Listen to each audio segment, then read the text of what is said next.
public celebration of life will be held for Jack Layton in Courtenay this weekend. The Comox Valley NDP Constituency Association and the Vancouver Island North NDP Riding Association will be honoring Layton's life and political accomplishments. The event takes place at the Florence Filberg Centre this Saturday at 10:30 in the morning. There will be live television coverage of the state funeral for Jack Layton from Ottawa. That begins at 11 in the morning on Saturday, and an opportunity to sign a book of condolences as well.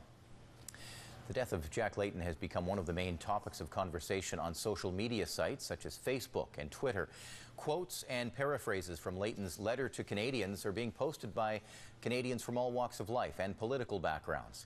Tonight, a University of Victoria social media professor says the internet has become a non-stop candlelight vigil. When word of Jack Layton's death became public, people across Canada and around the world immediately began sharing their thoughts online. Quotes and paraphrases from Layton's letter to Canadians began appearing on social media sites such as Facebook and Twitter. In Canada, rest in peace, Jack Layton was trending. Olivia Chow in Toronto was trending as well. University of Victoria professor Janai Aragon says social media is a new way for people to mourn and feel connected, a non-stop candlelight vigil.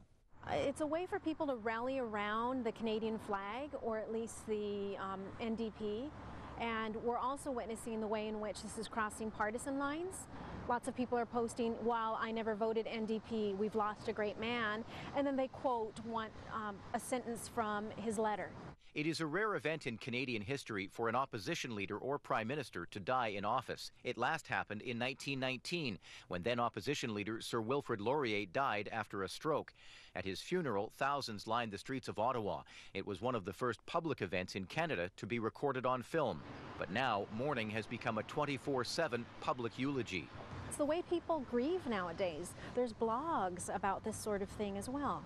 So many people who previously perhaps weren't supportive of even the NDP platform, but were at least supportive and respectful toward Jack Layton, have come out.